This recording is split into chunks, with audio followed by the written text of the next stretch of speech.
Fantastic. Sir, just move over just a little bit. Good, good, good. Now just move in a little bit. Good. Thank you so much. That's fine, that's fine. You're good, you're good, you're good. Let's do one more like that. Just one, I promise, I promise, I promise. Thank you so much. Thank you.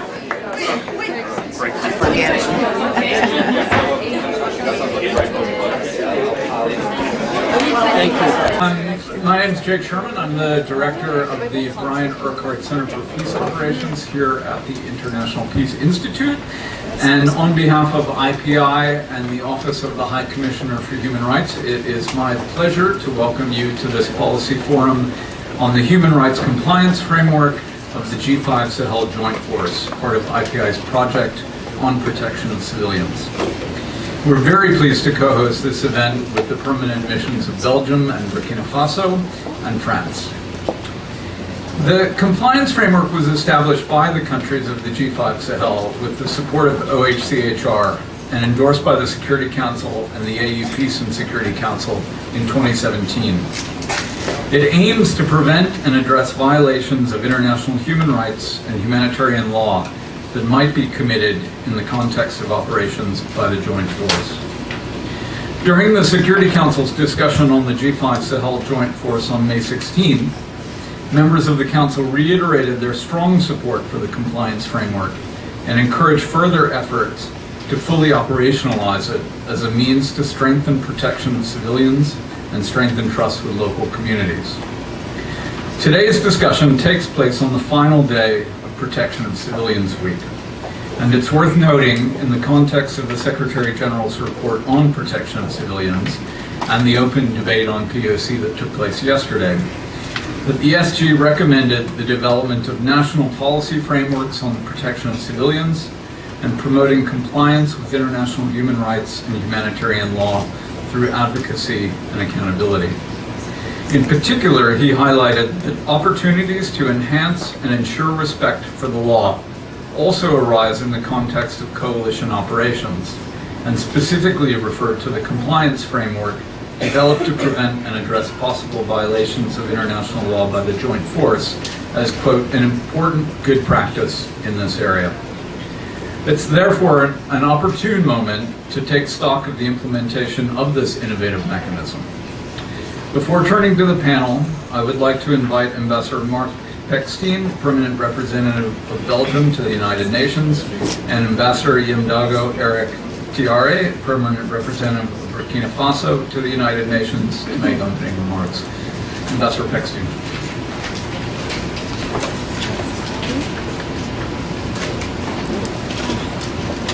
Well, good afternoon.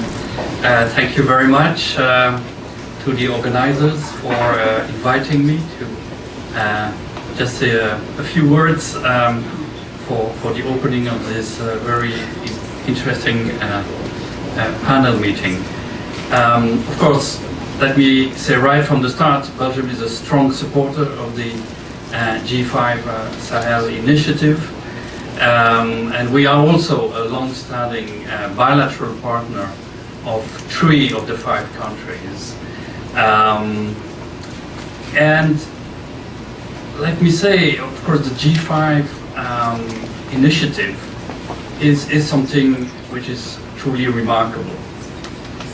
Having 5 countries of the region coming together, joining forces to tackle their common challenges, I think is quite remarkable. This is not, something that happens every day. And it, of course, totally warrants the support of the international community. And, of course, that is what we are doing. And clearly, in the context of insecurity that the Sahel region has to face, it's paramount to fight terrorism and to fight organized crime. But it is also indispensable to look at the, let's say, the root cause of this insecurity. And in that context, I think it's clear that you cannot win against terrorism if at the same time you cannot win the hearts and minds of the local population. And we know one of the root causes is precisely the fact that local population, or at least a part of it, often feel marginalized. So the eventual success of the joint force will only be there if it works to protect all civilians during its operations. And therefore the human rights compliance should not be seen as a burden, but rather as a tool to make the force more effective, stronger, and in the end more successful. Let me also emphasize that this initiative is very innovative. It goes beyond the more traditional human rights due diligence policy, as it is tailored to the specific needs of the Sahel countries. And also the trilateral technical agreement between the UN, the EU, and the G5, I think is a unique feature that could serve also as a model maybe in the future in other similar theaters. So I'll stop here. I think we have very well versed panelists here that can certainly say a lot more than me. But let me wish you a very interesting afternoon. Thank you.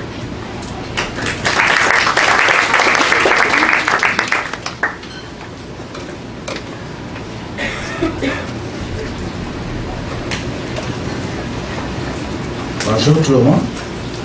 I was asked to speak in English, so I will try to speak in English. If not, it will be. So, Mr. Gilmour, Excellencies, ladies and gentlemen, I'm taking the floor on behalf of the G5 state members, as Burkina Faso is the chair. And I would like first of all to start by thanking the IPI, and the Office of the High Commissioner of Human Rights for inviting us to exchange views about this important issue of human rights and the international law in the context of the fight against terrorism and violent extremism related to the implementation of G5 Sahel Joint Force. As you may know, the G5 Sahel countries have been facing for a few years a continuous deterioration of the security due to the terrorist attacks and transnational organized crime. The Joint Force was created, as Ambassador said now, in order to respond to the situation by the pooling of military means of the concerned countries with the support of the international community, because MINUSMA cannot do it. In this regard, each country of the G5 Sahel is committed to respect human rights and international humanitarian law in accordance with the provision of the United Nations Security Council Resolution 2391 of 8 December 2017 and other relevant international legal instruments. We are conscious that we cannot win the fight against terrorism and violent extremism without the collaboration of our own citizens. The protection of civilians is a priority for all countries of the G5 Sahel Joint Force. In this purpose, the military force have improved their training on international humanitarian rights law with the support of the United Nations. Excellencies, ladies and gentlemen, in the report of the UN Secretary General that was submitted to the Security Council on the 16th of this month, it was clear being mentioned that the member states of the G5 Sahel have achieved a significant progress in the implementation of the compliance framework despite limited resources. Indeed, on the ground, The team of the EU Office of the Human Rights is doing a good job, and we, representative of G5 Sahel members here, got yesterday morning more explanation from the team. And I take this opportunity to reaffirm the availability of the chair of G5 Sahel, the Burkina Faso, and the others to work closely with the Office for the Protection of the Rights of Civilians. We are grateful to the United Nations and all the countries and partners for their support to the G5 Sahel countries at this crucial period during which we are facing a lot of challenge. I will conclude by assuring you our entire commitment to the implementation of the compliance framework and wish good and fruitful exchange to all of us. I thank you very much. Thank you so much, Ambassador, for these insights into the establishment of a compliance framework and the beginning of its implementation. I think it's a very useful introduction to start off with our panel discussion. So good afternoon to all. My name is Lamidi Raza. I'm a senior fellow here at IPI and the head of IPI's Protection of Civilians program. I will be moderating this discussion. We have today an incredible panel to give us more details on the implementation, the lessons learned, lessons to be learned from the compliance framework in the first year of its implementation. So in 2017, the G5 Sahel Joint Force was established by Niger, Burkina Faso, Mauritania, Chad and Mali to unite their efforts to address common security threats in the region, including terrorism, transnational organized crime and human trafficking. The Security Council welcomed this deployment and authorized MINUSMA to provide the joint force with operational and logistical support, but it also called the G5 Sahel states to establish a robust compliance framework to prevent, investigate, address and publicly report violations and abuses of human rights law and violations of international humanitarian law related to the joint force. So a human rights compliance framework was established by the Joint Force with the support of the Office of the High Commissioner for Human Rights. The objective is to ensure that the planning and the conduct of operations are done in accordance with human rights and IHL, and that the necessary measures and mechanisms are put in place to minimize civilian harm during offensive military operations and respond to violations. So these measures include a lot of different things, including the establishment of standards for the selection and screening of personnel, rules and regulations integrating human rights, training, self-monitoring and reporting, and accountability measures.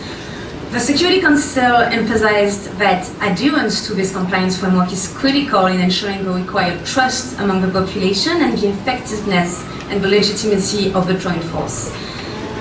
So the compliance framework is often described as an innovative and promising structure to make human rights a central consideration in the conduct of military operations, and in particular, in this case, counterterrorism operations. We have an experienced panel to take stock of the initial implementation of the compliance framework, to discuss the details of its functioning on the ground, and to gather lessons learned regarding its effective impact to the protection of civilians. So I will introduce our speakers today. Mr. Richard Gowan is the UN Director of the International Crisis Group. He has previously worked with the European Council on Foreign Relations, New York University Center on International Cooperation, and the Foreign Policy Center. He has taught at Columbia University and Stanford and also worked as a consultant for the UN. Colonel Dia Saidou, military attaché of the permanent mission of Mauritania to the United Nations. Colonel Saidou previously served as the Chief of Staff of the G5 Sahel Joint Force Commander. Mr. Baptiste Martin from the Office of the High Commissioner for Human Rights is the coordinator of the OHCHR G5 Sahel project. He previously worked for the UN missions in Sudan, the DR Congo, the Central African Republic, and Mali on protection of civilians issues, led the protection of civilians and child protection teams of the Department of Peacekeeping Operations, and drafted the UN policy on protection of civilians. Ms. Georgette Gagnon is the Director of the Field Operations and Technical Cooperation Division at OHCHR. She manages the work of the High Commissioner's 72 field presences around the world. She has also served as Director of Human Rights for the UN mission in Afghanistan and the UN mission in Syria. So I will first give the floor to Mr. Richard Gowan to gather his perspectives on the dynamics in the Sahel region and his views on the compliance framework for the joint force. Richard? Thank you, and thank you to OHCHR and to IPI for the opportunity to speak here. I am not going to drill down very deeply into the compliance framework because there are other panelists who can do that. But I want to make some general comments about its strategic setting. And I also want to make some positive comments about the framework. One of you said to me as I was coming in that you'd never seen me being positive about anything the UN does. So in a sense, this is a bit of a breakthrough because I do think this framework is important in its own right and actually an important model for the sort of conflict management work the UN will be doing a lot in future. What we see in the Sahel are two trends, both of which reflect broader global realities. Firstly, we see the fragmentation of conflict. We see conflict spreading across borders, and we see a noxious mix of jihadi terrorism, drug trafficking, intercommunal violence, land-based violence, a whole range of conflicts taking place in the same region and blurring into one another. But in addition to the fragmentation of conflict, we see the fragmentation of conflict management. And what's really striking when you look at the Sahel is how many different organizations are running operations more or less in parallel. You have MINUSMA in Mali, you have the G5, you have EU missions scattered across the region, you have Operation Barkhane led by the French in the region too. And this, it seems to me, is emblematic of the future of conflict management. The days when you simply put a large blue helmet mission on the ground in somewhere like the DR Congo are past.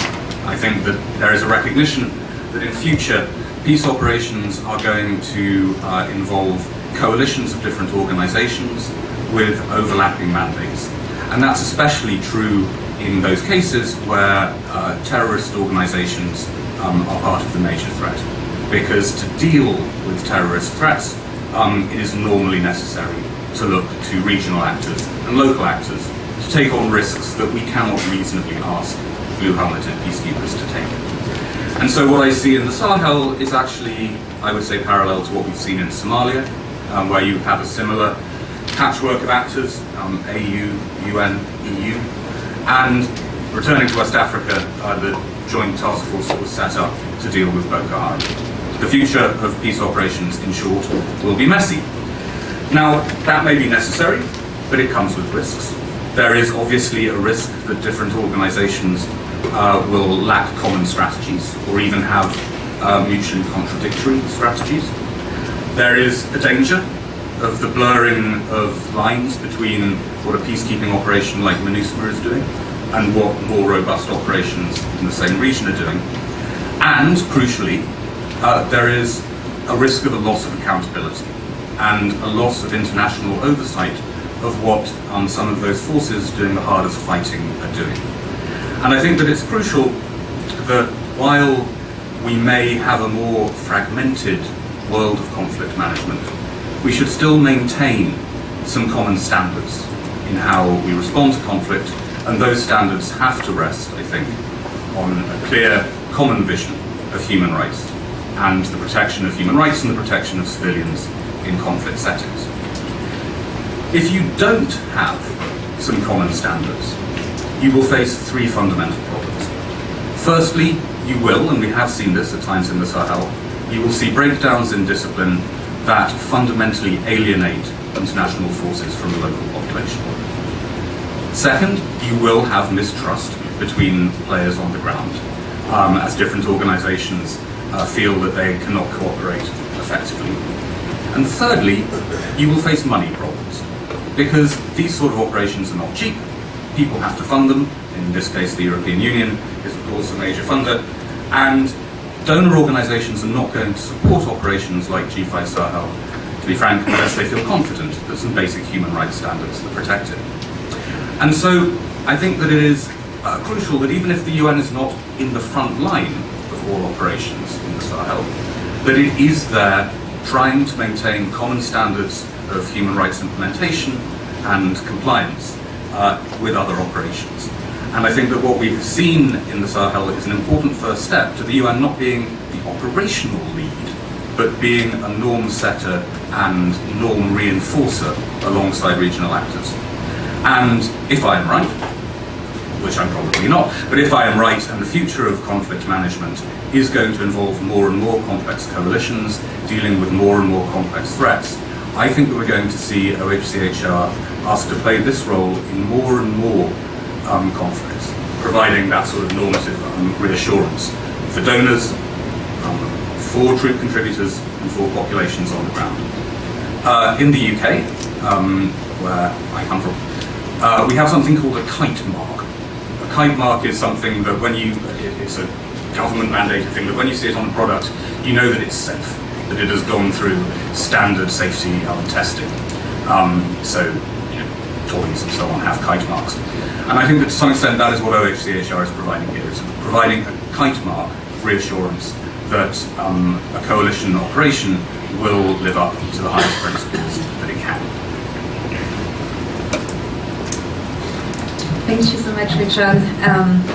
Thank you for setting the scene and reminding us that it's important to have important common standards, especially for human rights, despite the fragmentation of conflict management and the diversification of all the actors on the ground when it comes to military operations.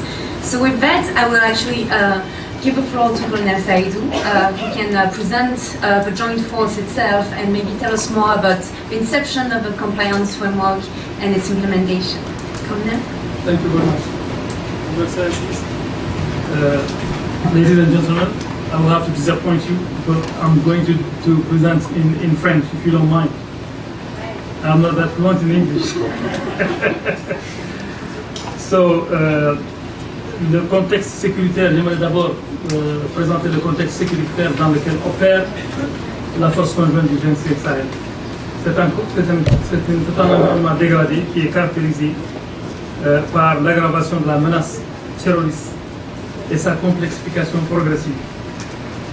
Aujourd'hui, la menace qui était centrée vers le nord, son centre de gravité aujourd'hui glisse vers le centre et vers le sud, donc portant des inquiétudes majeures pour les pays de la région.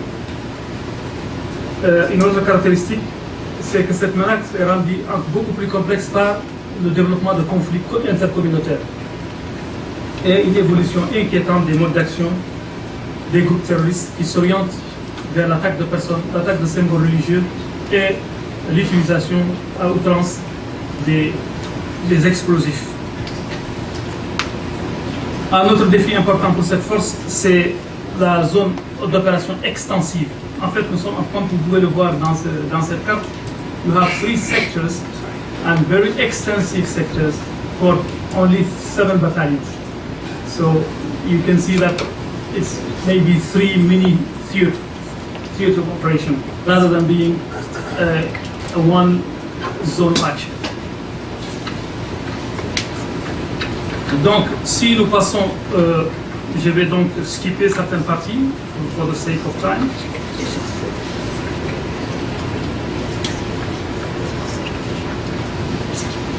En ce qui concerne, au regard de cette menace, le commandant de la force conjointe G5 Sahel, sous lequel j'ai servi pendant 5 mois, avait, sur la base de cette appréciation de la situation sécuritaire, développé une vision déclinée en 6 axes d'effort. Ce que je veux montrer ici, c'est que la protection des populations était au centre de sa vision. Donc, parce qu'il a compris qu'en réalité, l'enjeu réel de la lutte contre le terrorisme, c'est les populations. Qui gagnent des populations, gagnent les cœurs et les esprits. Donc c'est là où il a voulu marquer un point d'effort. Et donc je vais décliner plus loin les activités qui ont été conduites dans ce sens.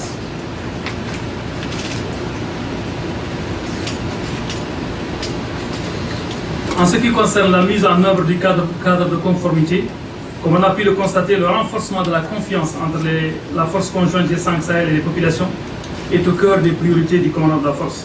Cette vision est cohérente avec les objectifs stratégiques qui ont été fixés par le concept of operations.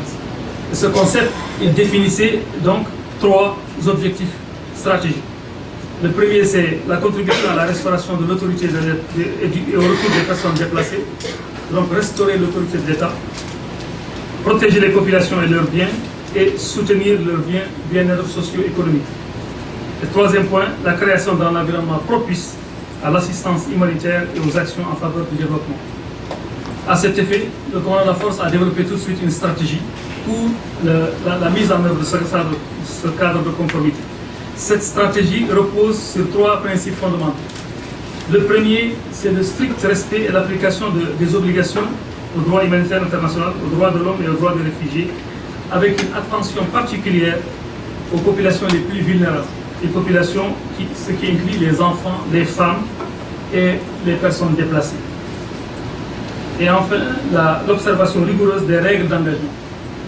Le tableau que j'ai défini sur la complexité de la menace et le nombre des acteurs fait que les lignes de démarcation entre le terrorisme et le crime crapuleux sont brouillées. Aujourd'hui, vous pouvez avoir quelqu'un qui est un terroriste, un berger qui peut devenir un terroriste, un pêcheur peut devenir un terroriste. Et d'ailleurs, c'est à titre d'exemple, la force a conduit à ce jour 7 opérations majeures, mais dans les fuseaux d'action, les terroristes ont observé une posture d'évitement. Ils évitent les zones dans lesquelles la force agit, soit en se fondant dans les populations, ou tout simplement en allant faire des attaques au-delà du secteur d'activité de la force. Un autre axe, c'est la communication et la coordination entre la force conjointe G5 Sahel et les populations locales. Donc, l'action avec la communication avec les populations locales est importante. D'abord, mais aussi avec les acteurs clés de la société civile. C'est par exemple les leaders religieux ou tribaux, les femmes, les jeunes, les médias et les syndicats. En plus des autorités administratives locales et les forces de défense de sécurité. Donc la force a développé une communication avec un panel important d'acteurs sociaux, politiques, économiques qui sont dans les zones. S'ajoute à cela le nombre de formations importantes qui ont été délivrées par l'équipe représentant donc le commissariat aux droits de l'homme. Donc les officiers de la force conjointe G5 Sahel ont été formés sur le cadre de conformité. D'abord pour leur compréhension de ce que c'est que le cadre, et ensuite pour l'intégration de ces principes, et pour pouvoir le mettre en œuvre à travers leur commandement. Un autre élément qui garantit l'application de la mise en œuvre de ce cadre de conformité, c'est l'intégration jusqu'au niveau tactique des éléments de la prévôté. Donc la force dans ses déplacements, elle est accompagnée par des gendarmes qui assurent la judiciarisation de l'action de la force sur le terrain. Donc ça c'est un point extrêmement important. Et ça me fait passer à l'opérationnalisation de la composante police dans la force. La composante police dans la force, c'est la composante tactique qui est intégrée à la force, mais c'est également la chaîne judiciaire nationale qui, elle, prend en compte les crimes pour les faire suivre vers les tribunaux. Donc ça assure une double assurance. Sur le terrain, la force est monitorée par des personnes spécialisées présentes, mais en même temps, les cas sont déférés à des institutions spécialisées qui, elles, donc continuent la procédure. Donc cette mise en œuvre, cette opérationnalisation de la composante police est aujourd'hui très avancée. On peut noter en outre d'autres gestes extrêmement importants qui ont été faits dans le sens de l'application de ce cadre de conformité. C'est notamment la signature des documents relatifs aux normes d'engagement, le concept d'opération stratégique, les règles d'engagement, les procédures opérationnelles de planification relatives à la capture, la détention, le transfert et la libération des terroristes, la finalisation de l'accord sur le statut de la force, la mise sur pied d'unités d'investigation spécialisées, ce sont les unités dont je parlais tout à l'heure, qui elles représentent les chaînes judiciaires nationales.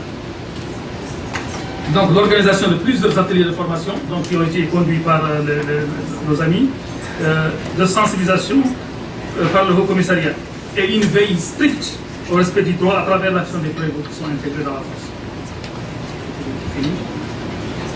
Le dernier volet qui est un volet extrêmement important, c'est le volet communication et les actions d'influence qui sont exercées par la force.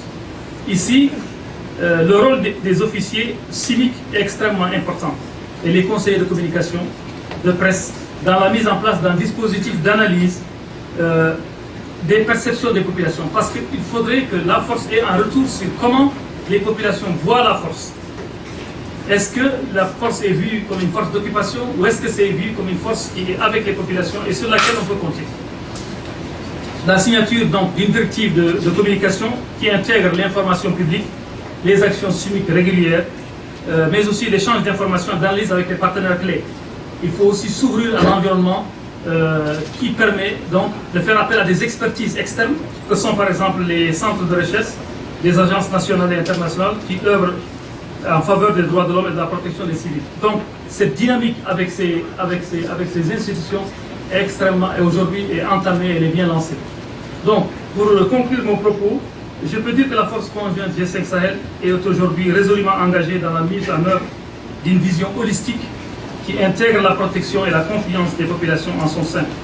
Ceci passe nécessairement par la stricte préparation des personnels à la tâche qui leur incombe, mais aussi par l'amélioration constante des méthodes et outils d'action de la force. Parce que ce qu'il faut au sein de cette force, c'est développer une culture d'intégration du respect des droits de l'homme dans les actions militaires. Mais en même temps, une culture d'appartenance à une entité différente des armées qui est la force conjointe. Il ne faut pas que l'officier mauritanien se sente mauritanien. L'officier mauritanien qui est dans la force conjointe, il est à la force conjointe. Il doit agir au nom de la force conjointe. Il doit agir pour les intérêts de la force conjointe, mais pas pour ses commandements. Et c'est pourquoi le commandant de la force a été engagé dans la consolidation de la chaîne de commandement aujourd'hui, qui est aujourd'hui effective. Donc c'est le transfert du contrôle opérationnel sur les différentes unités. Ce transfert aujourd'hui est effectif et il fonctionne. Je vous remercie. Merci beaucoup, colonel. Thank you so much. So maybe to summarize your points quite quickly, you mentioned the deterioration of the situation in the region with the development of intercommunal conflicts, the increasing of terrorist threats, and the shift from the north to the center.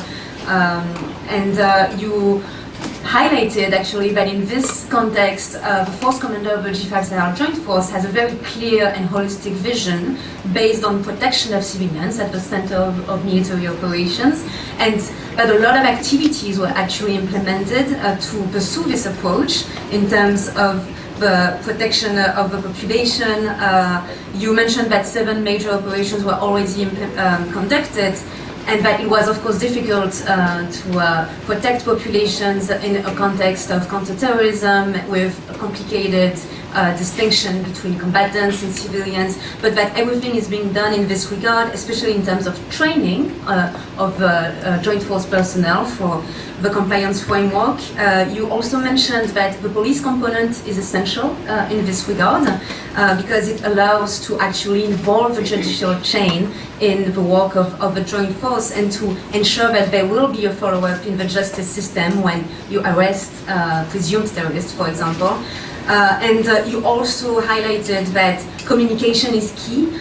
You have civic officers involved in this regard with the engagement with local communities, you have communication advisors, and you realize that perceptions, local perceptions are essential. You need to know if the populations actually perceive the force in a positive way and what you can do to enhance the coordination with local population and public information. You repeated the commitment to human rights, and you called for a shared human rights culture within the joint force, because even if it's composed of different countries, the basis and the shared commitment should be about human rights and protection of civilians. So thank you so much for these details. I think I will now turn to Baptiste. Maybe Baptiste, since you are actually leading the OHCHR team on the ground that is supporting the G5 Sahel for the compliance framework, you can tell us more about the modalities of implementation of the framework and the specific activities that you work on. Yes. Thank you, Nami. So I'll try to give a few points indeed and explain how we've come about the implementation of this project. So we've been on the ground for a year now, so it's a short experience still. We've been in Sévaré, in Mopti at first, next to the HQ of the force. Now have moved to Bamako, and we'll have staff across the 5 countries to support all the levels of the force and the army commands in the implementation of the compliance framework and in coordinating implementation with the key partners. Adapting the approach to the G5 force and that compliance framework is a new model for OHHR, but the purpose and the objective is not new. It's compliance with IHL, with human rights, with refugee law. The idea was very much to tailor it to the specificities of the force, of the context, of the G5 Sahel organs, and to its context. And then trying to adapt the tools, the mechanisms, all the activities to the specificities of that force in the support role for us. So in terms of adapting it to the context, it's first the normative context. We agreed at the launch workshop of the implementation of the compliance framework last year in Bamako that the AU doctrine would be our reference normative framework and all the policies that the AU can have. For example, the code of conduct and discipline of the force was very much inspired from the AU doctrine. We work alongside on the POC aspects, the POC guidelines of the AU, the Kampala Convention for IDP approaches, so really the regional normative framework and the national one. We have this specificity of having battalions operating mostly on their own territory, so the national legal framework is important in the way we implement versus having guidance across the force. Adapting to the conflict dynamic means an asymmetric environment where we have specific dynamics around protection threats. The protection of sources is one specific concern. The distinction between civilians and combatants that Colonel Saido mentioned as well. The multiplicity of armed actors and from self-defense group to an organized armed group.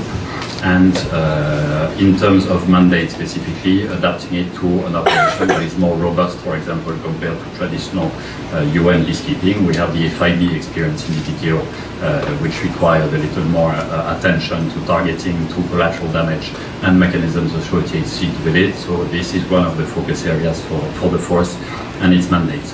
Of course, we have the human rights framework that applies not only IHL for cases of criminality, of human trafficking, which is more human rights framework.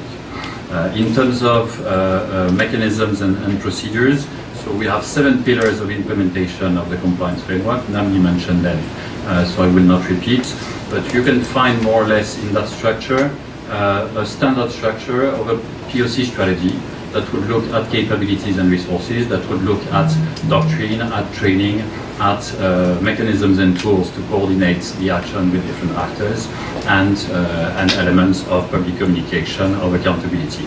So I'll just give a few examples of how we adapt it to the force on those points. The layout across 5 countries means that we need to adapt to a response that is and in our presence and in our support really extensive, as Colonel Saido said, and for us it's an issue of access as well to the battalions in insecure areas to provide that support. They have actions along borders, so border dynamics are very important in the way we work, and the structure of the force. We have 3 sector HQs. In terms of resources and capabilities, we felt the need, because you have a fragmentary order and tactical rules of engagement for each specific operation developed, to have and to add a special legal advisor at that sector level, so there to be deployed in the next rotation, to have the capability inside, in addition to focal points that we've already established. The force commander has sent a directive on this. All the CIMIC officers are the focal points on the implementation of the compliance framework and on all protection activities. And then we have a specific work for the ops people at every level to integrate POC into the planning and the implementation of the activities. The integration of women is effective in Burkina. In the Burkina battalion was considered an operational advantage and a good practice, and we're now going to conduct a study and organize a conference requested by the G5 on the inclusion of women in defense security forces, and trying to address at the same time the cultural, logistical challenges associated to this. In terms of doctrine, I will not come back. Colonel Sagdo depicted a little bit what was being done.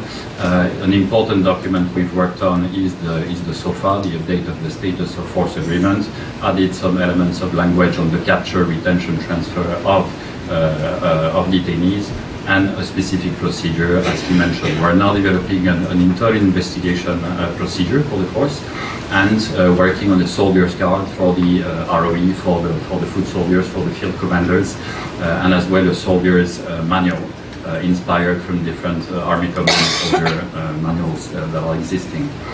So a lot of work on guidance to start with, especially those operational processes, and an agreement recently to work with UCAP Sahel, UNODC, and UNPOL from MINUSMA to develop a doctrine of use of the Provost Corps within the force, in addition to those two SOP on capture and investigation. A lot of work on training. We integrate in military training aspects on rules of engagement, on the police component, and some specific procedures, but we have a specialized course as well. We developed with the Institute of International Humanitarian Law of San Remo with ICRC in partnership with the French, Austrian and Italian governments, and we've now agreed to move that course appropriated by the G5 Sahel Defense College, review the modules, and will train trainers in every Army Command so they can train their own battalions as they deploy, and we'll be there to support them and mobilize specialists, specialized agencies, UNHCR for IDP training, UNICEF on child protection training. So it's a lot of coordination work for us in support of the force to have standard modules really on the G5 Sahel language and their own procedures. And this will benefit the Army Commands generally, who cover mostly IHL with the support of ICRC, to cover child protection, CRSV, gender, IDP, refugees, all the other thematic areas around protection that are not covered right now in guidance and training in most of the Army Commands. Mechanisms and tools, community engagement, we have been looking, and we have those joint visits we organize with the force to the different countries. We're now organizing national level and local level workshops with partners, with local authorities, with humanitarian actors, with civil society, and local authorities are key in that setup to try and coordinate the actions of the force. And to have, in terms of when it comes to CIMIC activities, a good coordination and respect of the humanitarian space, but as well to be able to integrate information on civilians in the planning of operations and really exchange views on priorities. Protection clusters are key for that. We have the alert mechanisms of humanitarians on displacement of population. So all this, as humanitarians, agree to share some of the information, it will benefit the POC activities of the force. We're looking as well, and this is more related to the strategic communications. Perception analysis is important. There will be a set of research that will be done with the Defense College on trying to look more specifically at relations between defense security forces and populations. Some think tanks are already working on this. ISS, for example, based in Dakar, they've worked in operations areas for the force, and we'll work specifically with them and the Permanent Secretariat on looking at tricky issues for the force in terms of implementation of its compliance framework. A last tool, and one point on strategic communications is all the use we now have. They have a Facebook page for the G5 force to start communication, and some monitoring of social media for all possible propaganda and as well all the dynamics that can be used through this. The use of community radios compared to the JTF, for example, in Boko Haram, the Joint Force doesn't have its own radio. The idea is to have standard messages, and we have this directive on communication, which includes standard messaging for populations, and we'll work with the CIMIC officers in each country to really tailor the messages to each area. The last point, and this is, I think, one of the elements, and some Army Commands do not yet have that process of automatically conducting after-action reviews after operations on a POC angle. And this is where we're helping them. We've done it internally with the sector HQs and battalion plus Army Commands last year in all the countries. This year we're doing it with the partners to have a 360-degree evaluation of the operations and really take into account the views of humanitarians, local authorities, communities to integrate in the planning and take corrective measures in terms of guidance, training to implement the mandates. One last tool I can mention, and Civic, our partner organization in the project, is in the room, is the development, as was done with NATO ISAF in Afghanistan, AMISOM in Somalia, to have an internal system to capture allegations, incidents, and to inform the leadership in terms of how to address and how maybe to prevent with pattern analysis within the force. So that's another tool. We're working on developing it now with Civic and the Force Connect. I'll stop here. Thank you. Thank you, Baptiste. I will now give the floor to Georges Gagnon, but maybe you can tell us more about the inception of the project from an HQ perspective and also talk about the potential application of this mechanism in other contexts. Thank you. Our thanks to IPI for hosting and co-organizing this event with our office. Very happy about that. And our appreciation to the permanent representatives of Belgium, Burkina Faso, and France for their participation and remarks. The compliance framework in many ways is a culmination of lessons learned and best practice from years of effort, experience, trial and error, and achievements in conducting military operations, whether they be in the context of counterterrorism, counterinsurgency, to address multiple security threats in ways that ensures harm to civilians is mitigated, civilians are protected, and the laws of armed conflict, IHL, and human rights law are complied with, and that there is accountability. The UN Security Council, in the resolution that set up the G5 Sahel force, clearly recognized these lessons learned when it called for the establishment of a robust compliance framework. And what I've been asked to do is briefly highlight how the compliance framework has attempted and continuing to do so, to take on board the lessons learned from these experiences and take them forward, not only with the G5 Sahel, but in other contexts. And I'll talk about Afghanistan in particular, where I worked for over 5 years. What worked there, what's been taken forward, and what challenges remain to fully operationalize the compliance framework to support the G5 force on the ground to reduce and prevent civilian harm. In developing the compliance framework, OHCHR has drawn on our experiences in peacekeeping environments generally, and more specifically the activities and engagement that we've had in several contexts, including in Afghanistan. Now, a key lesson from Afghanistan, and there have been many studies done, and I draw in particular a study that OSF did in 2016, was the clear recognition and acceptance over time by military and political leaders of the strategic costs of civilian harm.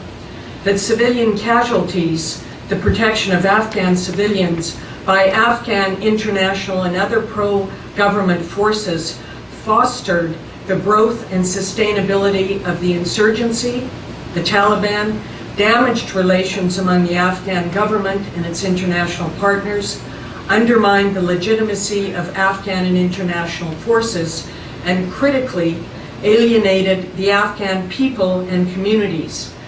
Over many years, civilians would tell us we're caught in the middle between the insurgents and the Afghan and international forces. Civilian harm undermined the mission's credibility and interests, its political and military objectives. And this acceptance led to reforms. And these formed really an early version of the compliance framework. And these included changes in tactical directives, planning, conduct of operations, after-action reviews, tactics, procedures on air operations, explosive remnants of war, night search operations, that put POC at the center which resulted in greatly reduced civilian casualties by these forces. And this has been well documented. Another lesson learned is that Afghan and international military, the Taliban, established civilian casualty mitigation units within their military structures, which operate to this day. Other lessons were top leaders' buy-in, emphasis on reduction of civilian harm, training supported by systematic data collection and analysis, including civilian casualty tracking, and feedback with interactions and inputs from external actors, the UN, civil society, community leaders from all parts of the country, and accountability for civilian harm through what were called JIATs, and reparation and amends. And this contributed to improved battlefield performance, reduced civilian harm, while sustaining force protection. Lessons and best practices are being applied by Afghan forces now. A work in progress, but there is a civilian casualty mitigation structure within the Afghan forces, and there are other forms for civilian casualty mitigation.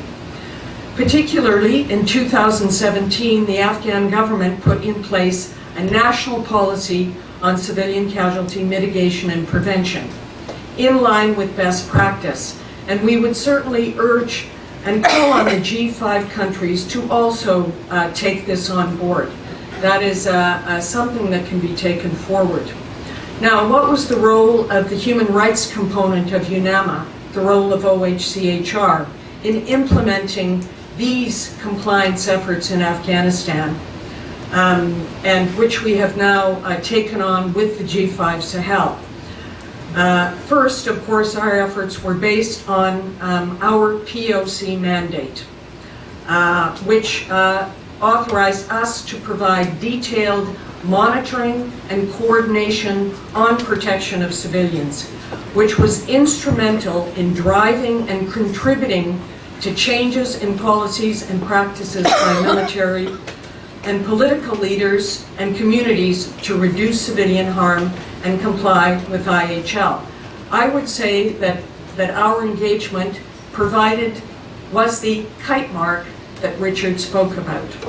Both the imperative for action and responsive actions by international and Afghan military were also due in part to the rigorous and consistent documentation, reporting and advocacy on protection of civilians and civilian casualties the human rights component of the UN mission did and is still doing, which allowed for sustained dialogue and healthy interaction with the Afghan international forces and the Taliban. Regular, as they call it, deconfliction on incidents of civilian harm provides a shared view of the consequences of operations on civilians and the changes needed to lessen adverse impacts.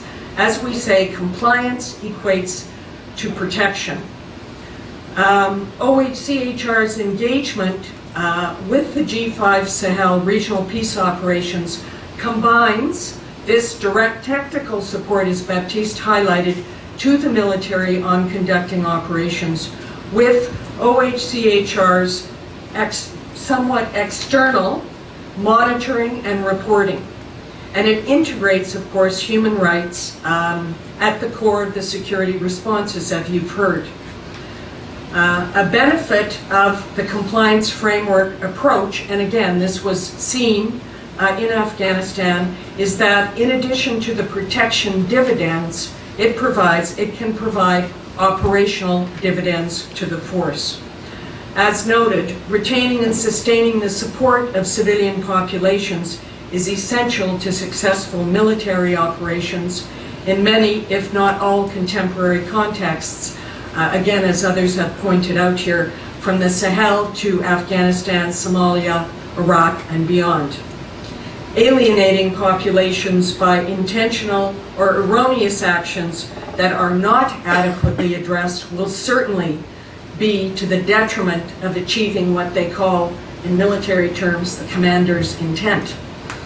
As you have heard, implementation of the compliance framework's elements, the kite mark, in this regard, is the establishment of the civilian casualty mitigation cells within the military forces, and also the tracking, recording, mitigation work that OHCHR does in addition to that, these two complementary efforts. And this takes into account the needs of local communities in addition to what the force is intending to do. I would just quickly refer to the Secretary General's recent report on POC issued this month. It recalls the urgent need for ramped up action across 3 areas. 2 of them, developing national policy frameworks on the protection of civilians and promoting compliance through advocacy and accountability, are at the core of our engagement and the work with the G5 Sahel Joint Force. And of course, our work in this area and our ability to engage and work with our military colleagues has been in large part due to the receptivity of G5 member states and their forces and commanders, and their recognition of the lessons learned, the best practices, and the dividends of effectively implementing their compliance framework and the positive effects this has, particularly for civilians. Thank you.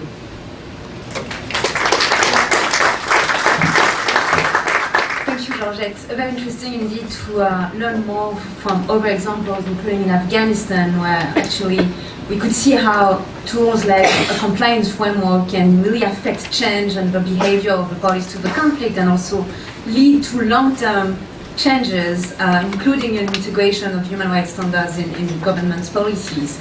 And I actually appreciated the point about the complementarity between the efforts made by member states themselves to put in place the mechanisms, but also the complementarity with the UN that can also provide this mutual monitoring and reporting and can reinforce the whole structure of human rights compliance.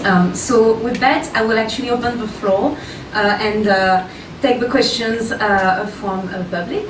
So if you have any question, please can you introduce yourself and try to be brief. So we have 25 minutes for the Q&A session. Who wants to take the floor? So I have one question here.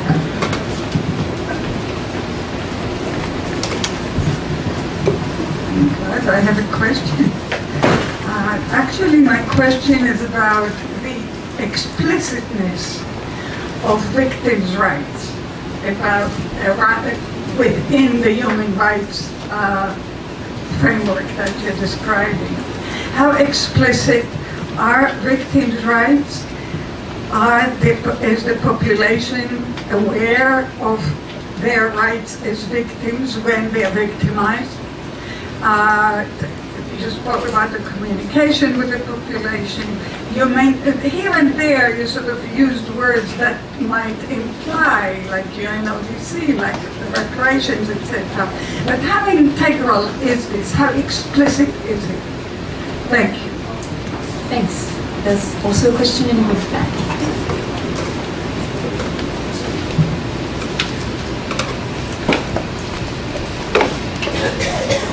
Merci beaucoup, je m'appelle Joanne Lear. My question is about the organizational capacity of the G5 Sahel. Sometimes I feel compelled to look at the website and I noticed that there was a change in how the information on the website was presented, and it looks like things are moving forward. I know there was a funding conference not too long ago. I'm interested in what kind of partners G5 Sahel could have, like maybe a think tank that's more organized, like a university or something that can enhance how the platforms are disseminated and shared in the region. Thanks. Thank you. And I have 2 questions in the back. Hi, I'm Alice DeVore from IPI. I'd be curious to hear more about accountability in the context of this compliance framework. Betsy's touched on it a little bit, but more specifically, I'd be interested to hear in the follow-up to events in Boulikessi and Mali last year, where elements of the Malian armed forces were reported to have engaged in extrajudicial killings, arbitrary arrests, and retaliatory acts. What role the compliance framework has in sort of addressing these issues, and I would be interested to hear about concrete steps that have been taken in the follow-up to that. Thanks. Hello, good afternoon. I'm Elizabeth Palmer with the EU delegation here. So a comment and a question that was basically mine, the previous speaker. In terms of comments, as you know, the EU is a great supporter of the work that you've been done, both the EU itself and its member states.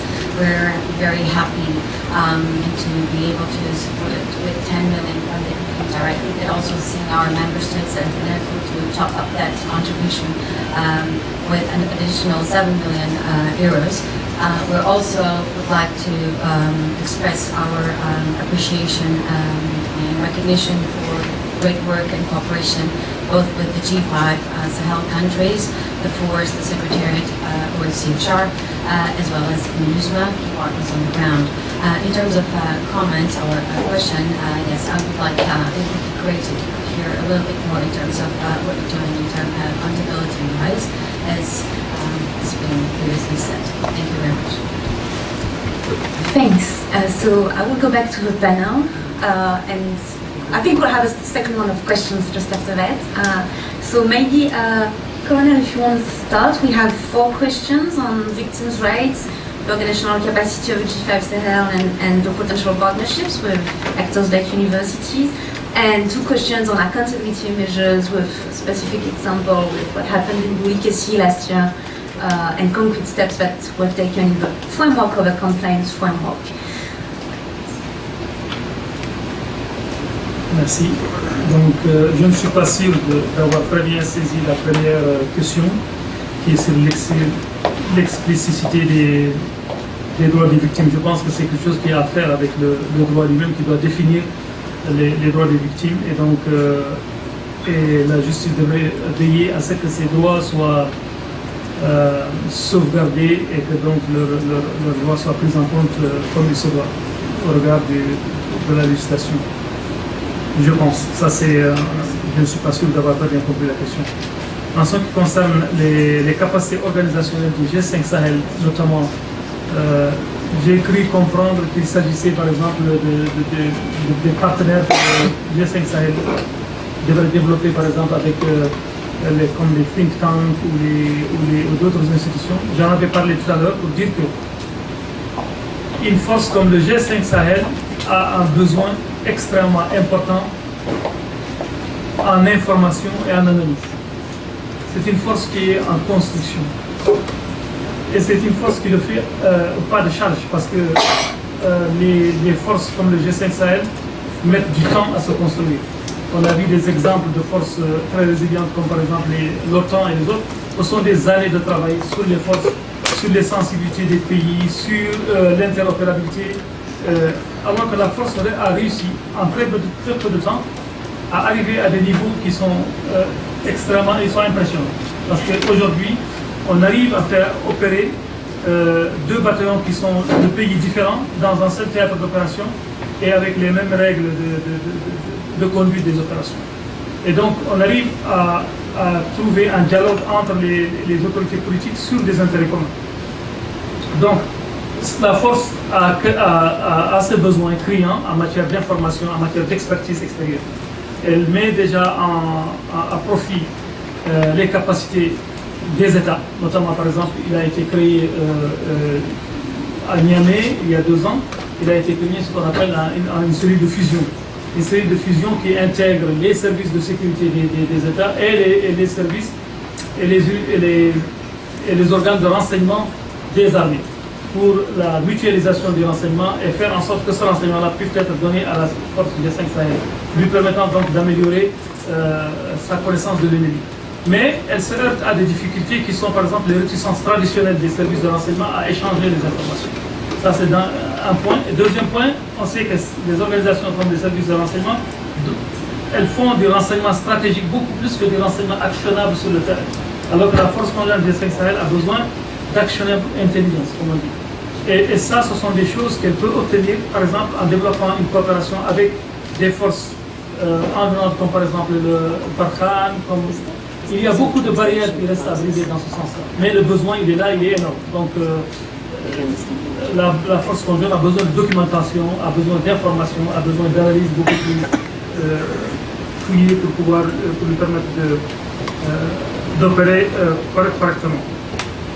En ce qui concerne le cas de Boukessi, je peux vous témoigner, moi personnellement, nous sommes venus à la force en fin août, donc le début septembre. À ce moment-là, il y avait ce qu'on appelait le Boukessi 1 qui s'était passé.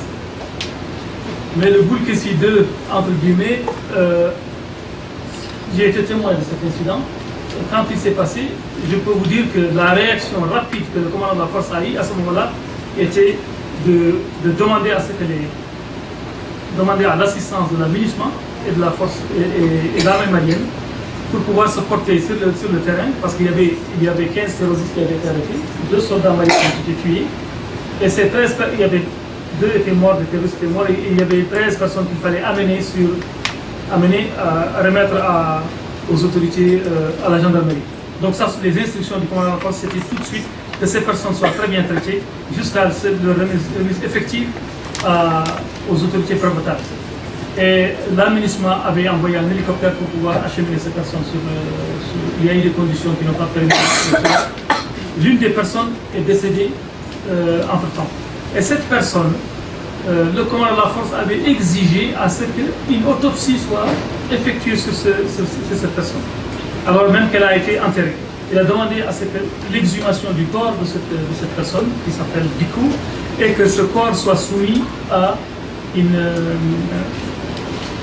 que le médecin légiste voit ce corps. Donc ça, c'est une exigence qui avait été faite et à laquelle les Maliens avaient répondu. Donc le corps a été autopsié par des médecins légistes maliens. On avait demandé aussi l'assistance, la participation de la MINUSMA. Je ne sais pas pourquoi la MINUSMA n'a pas participé.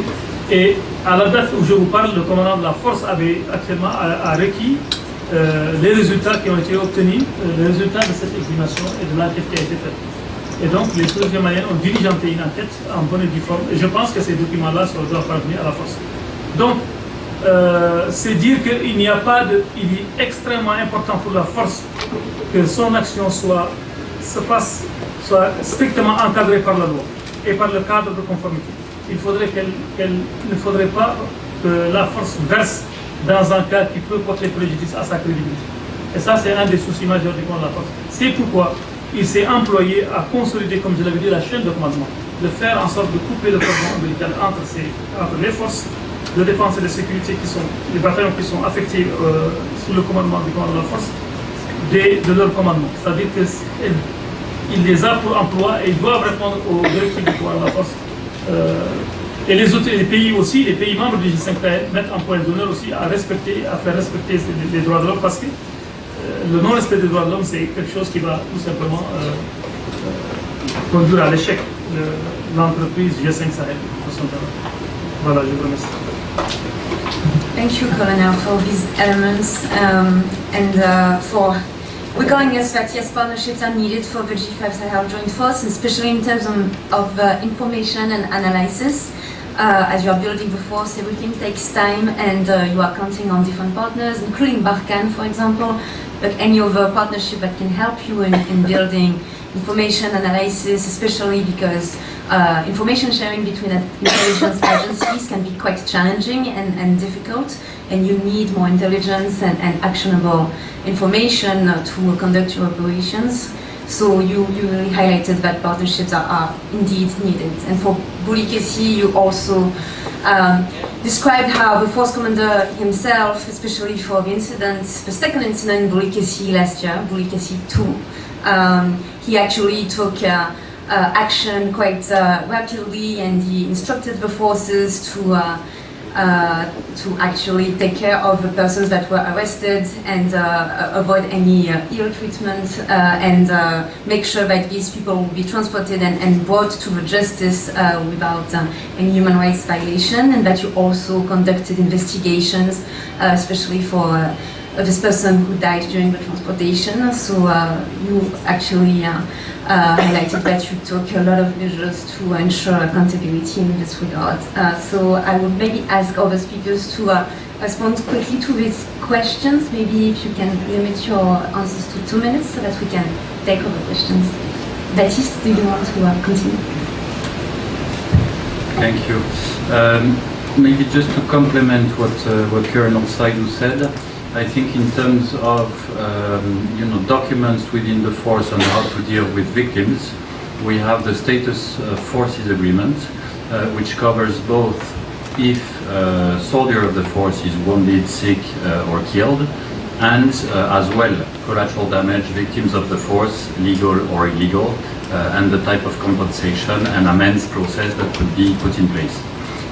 So the SOFA is to be presented at the Defense and Security Committee in June normally by the force commander to have the legal framework, let's say, for compensations in place. But then it's a matter of agreeing between the force and the army commands who and how we will deal with those compensations and make amends. We've had one case where it was General Hanana. One civilian was killed in Beket Lawash earlier this year. It was immediate action to present excuses to the family, to try and look into a compensation for the family and to expel the individual from the army and put him in the hands of the justice system. So in terms of amends, this time it was the army command with the coordination engaged proactively by the force that turn this process into practice. But there's no specific SOP within the force right now on this. It's the legal framework under the SOFA and a practice for every incident. For partnerships, I mean, we have one priority under the project coordination committee. It's really to start partnerships within G5 Sahel organs. I mentioned the Defense College. We have the Secretariat with a broader mandate and a lot of elements that can be reinforcing the activities of the force around the compliance framework. One example I can give is all those networks of women, of youth, of journalists, and now we're looking into a network of ministers of justice and human rights to work on regional legal frameworks to, as well with the protection clusters and civil society actors. The National Commission of Human Rights have now an agreement with the permanent secretariat, and we will involve them at the national level in what we do on the compliance framework through the partners workshop and through trainings, guidance, etc. So this will be determined at the national level. And in terms of research, as I said, the Defense College will have senior officers working on topics identified by Army commands and the Joint Force on challenges they may face and inform around protection of civilian topics as well, the activities of the force. On accountability, I think Colonel Saidou gave the details on Bulkesi 2. So we had one incident in May, that was Bulkesi 1, where 12 civilians were killed. Bulkesi 2 is in October, where indeed there was this arrest and then transfer. Both investigations are still ongoing by the Malian authorities for May and for October under the prosecutor in Mopti, and the force has indeed proactively engaged with the Malian authorities to follow up on the case, which is the obligation for the force, is to do through the legal advisor, the police advisor and official communications, the follow-up of every person captured and transferred or every case of violation by the individual. So on the force side we're good, now we're still waiting for the response from the Malian authorities. Thank you. Thanks, Baptiste. Georgette? Just 2 quick points on victims. I would just highlight something Peter Maurer from ICRC said at the open debate on POC earlier this week. He said that what's needed to do effective POC, or how they're doing at ICRC, is not to take a victim-centered approach, but a people-centered approach. And that people in communities are often the best agents of their own protection. And that's why it's so critical to work with communities on the self-protection, their self-protection measures. We would certainly echo that. On the accountability, of course, a key role of OHCHR is to provide an impartial investigation into various incidents, either of our own accord or at the request of others, and bring that to those who can take up concrete accountability work. Thanks. Thanks. So I think there was one question here. If there are any other pressing questions, now is the time to. Okay, so one question. Thank you. My name is Harness Sidi. I'm formerly a military staff and retired colonel from the Ethiopian Army. So, considering my military experience, I would like to ask two questions related to the military. The compliance framework is already, in my view, it's well established. The thing is, when we talk about compliance, it's about implementation, and the implementation is at the lower level, military, the tactical level. So, of course, the leadership is very important. When we talk about the implementation in military, the IHL, human rights protection on the ground, the concept of operations, the CONOPs, to what extent are these CONOPs spell out about the protection of civilians in terms of fighting the extreme terrorism? And based on the concept of operations, how about the operational orders which are written, signed by the force commanders? To what extent are they spelled out? Because I'm mentioning this thing when we think about the military in its own culture, and the way we are used is articulate, specific, and short orders. We need that. So, in short term, in a specific manner, to what extent the operants from the force commander, the fragos to the tactical level regiments, how are they addressed to implement this framework? Are you monitoring, or to what extent are you monitoring the consistency between the strategic level CONOPs and the tactical and operational level? The second question I have is, as it's mentioned, there are fragmented forces fighting the extreme terrorism, or I can say friendly forces, like the Purkad French and MINUSMA and the G5. So the coordination level in terms of how they are reading each other, to make them at the same page, like at the planning level, at executing some operational military operations, to what extent are they reading each other? What kind of forums are established to read these forces, to read each other at planning or at executing? What kind of operational coordination is being made to avoid casualties and even between each other? Thank you. Thank you so much. So, a very quick last question, and then I'll give the floor to Rebecca. Thank you very much. I'm Paulo Graça from the Mission of Portugal. It's really very quick in the follow-up of this question and previous ones. I was just wondering if there is any trickle down that can be noticed already from the human rights compliance frameworks to the national level of the G5 Sahel countries, also taking into account the Secretary General's report and the need for national frameworks for POC. Thanks. So, Baptiste, do you want to start? I would advise to take 1 minute only for answers and concluding remarks. Thank you.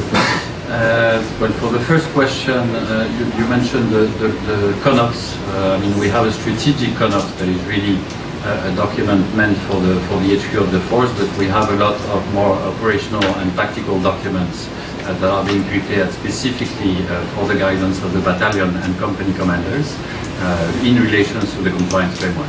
I've mentioned the SOPs on capture, on internal investigations for the Provost Corps and for the Army commanders.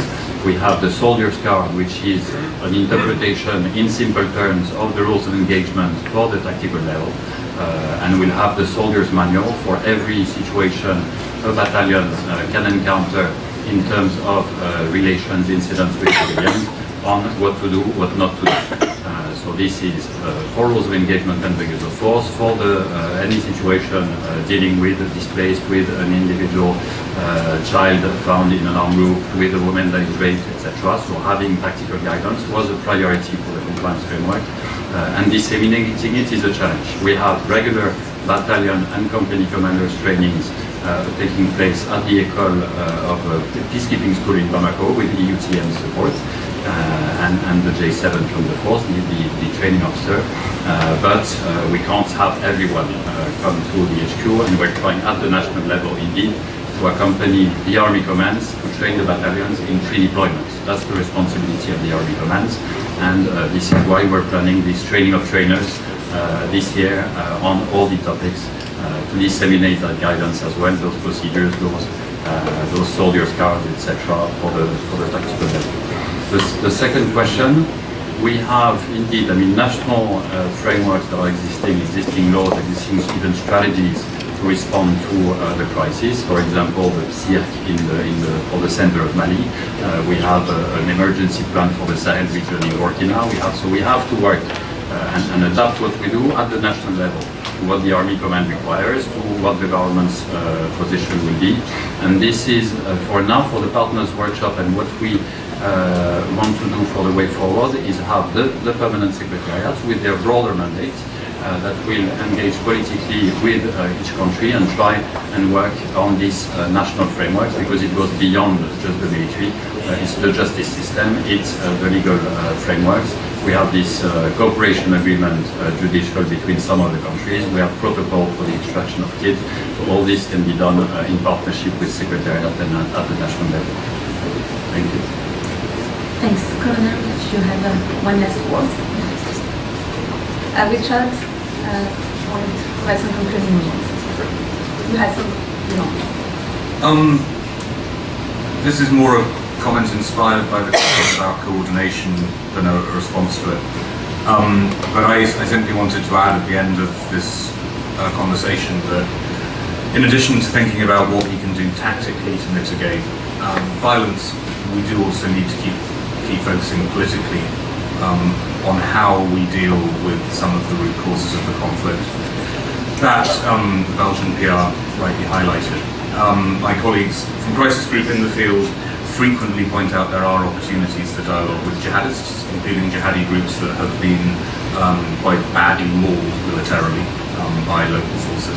And I think that looking beyond the immediate human rights challenge, I just wanted to add everyone has to work on those political opportunities too. Thank you, Richard. I think this was a very interesting discussion from the panelists. I would like to give the floor now for concluding remarks to Ms. Sheraz Gassoui, the Legal Counsel and Head of Human Rights of the Permanent Mission of France to the United Nations. Maybe at the end, Ambassador,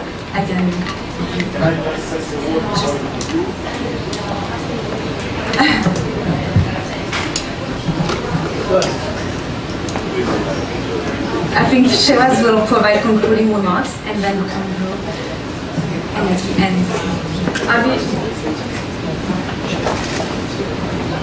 Yes, yeah, Your Excellency. Can you provide some remarks after? Okay. Thank you so much.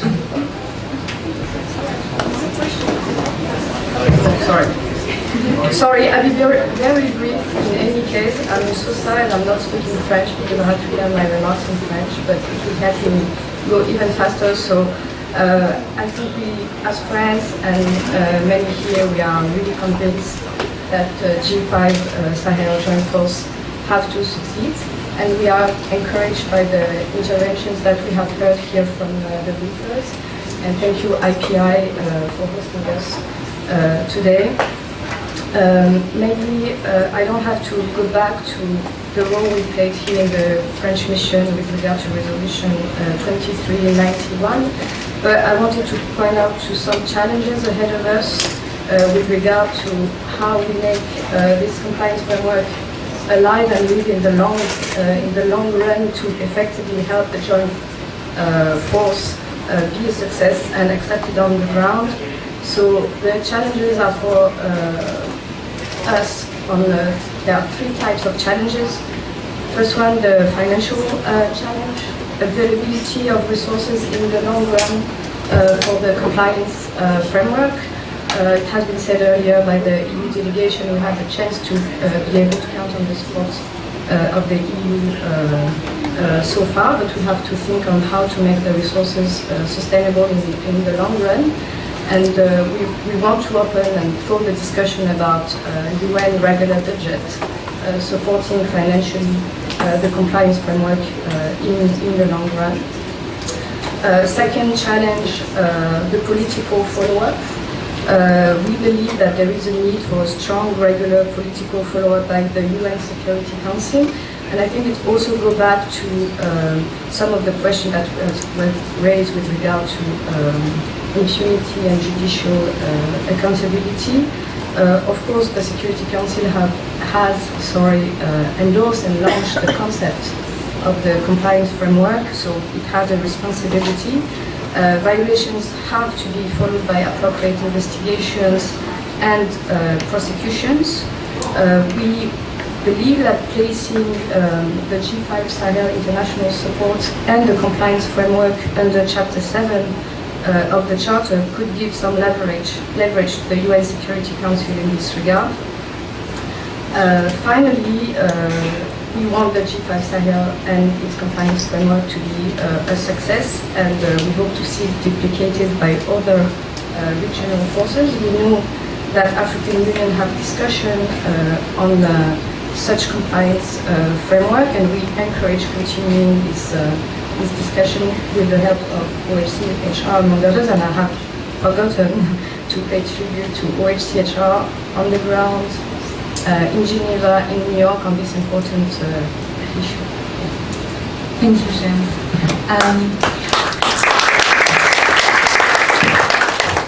I have the ambassador of the Marian mission to the United Nations that wants to say a few words before we conclude the session. So, Ambassador. Thank you. Very briefly, I would like to thank IPI, the mission of Germany, Belgium, Burkina Faso and France for co-organizing this very important meeting. I'm really proud of the fact that, very happy to see that the room is still full of people showing the interest of the international community to the situation in Sahel. The comment I would like to make are very, very few. I know the case of Burkina has been raised in terms of what accountability the G5 Sahel or the country concerned is providing. Actually, Burkina what has happened, the immediate action taken by the Malian authority was to withdraw the unit involved in this one. And within the unit, some elements were clearly identified as being involved in it, and they have been arrested. Investigation are going on. The delay is explained by the fact that we don't have a state presence, a full state presence in the region to conduct the investigation, and the fear of people to cooperate with the prosecutor to gather all the conflicting versions of what has happened in this region. But I can tell you that the government is committed to investigate and to put in an end to this ongoing violence on the ground, because we are convinced that we are not going to have lasting peace in our country, lasting peace in the region, while we are continuing to violate the basic right of our own people. So there is no impunity, there is no will on our side to hide anything. It's our own people, it's our own country, it's about the stability of our own region, so we are committed to do that. While we are doing this type of exercise, I would like to question the fact that the situation is getting worse on the ground. Every day our soldiers are being killed, the civilians are being killed, the crisis is extending everywhere.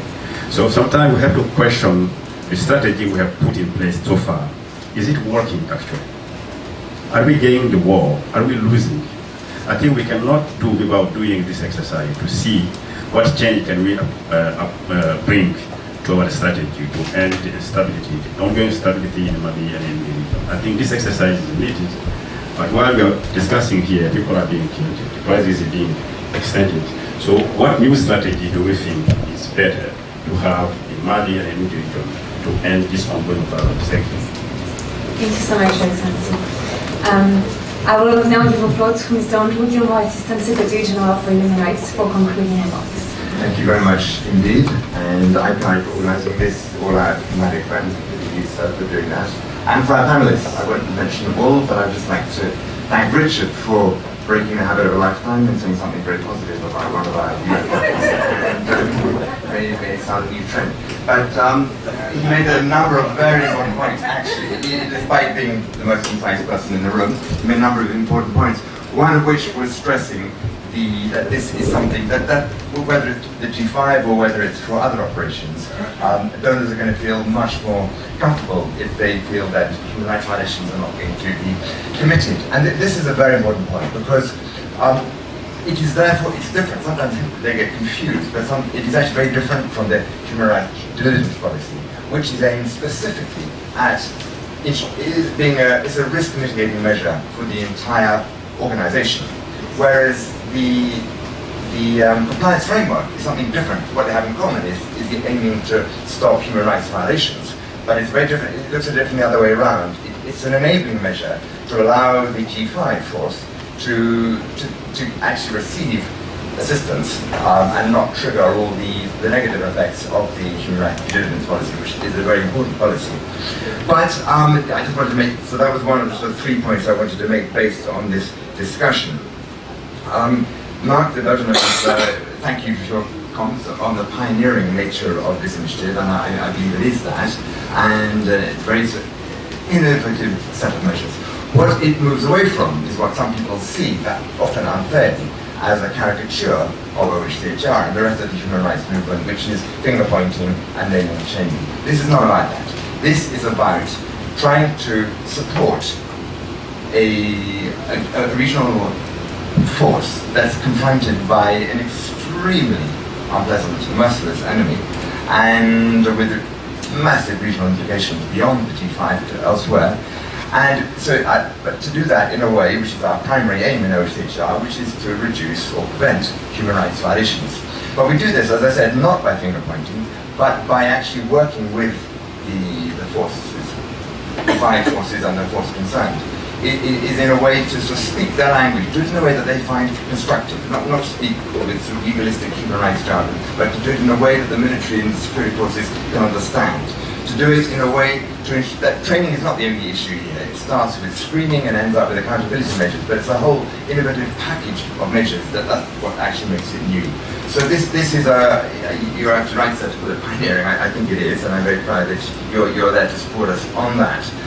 What is absolutely crucial is the need for the 5 countries to feel absolutely full ownership of this, and then beyond that, the AU, one hopes, particularly if it is expanded to other operations, both regional and indeed, for example, in Burkina Faso, where we're hoping that the national efforts to confront terrorism, some of these lessons learned could be used for that. But it must not be seen as a donor-driven exercise, and we are very keen to make sure that it isn't. Finally, and just to say that this is we can't do it alone, and everyone understands that the compliance framework, because it's rather complicated and it's got so many different facets, has to be done by a whole range of actors, and it is being done such in that way. And that this is a living experiment, a living experience. We're going to need to adapt this constantly, and if it is going to be the model, as 2 or 3 people have said today, the model for future operations, then we have to really make sure this one works. And it's only going to work if we show the flexibility and the ability to adapt. So thank you so much for organising this. It's much appreciated.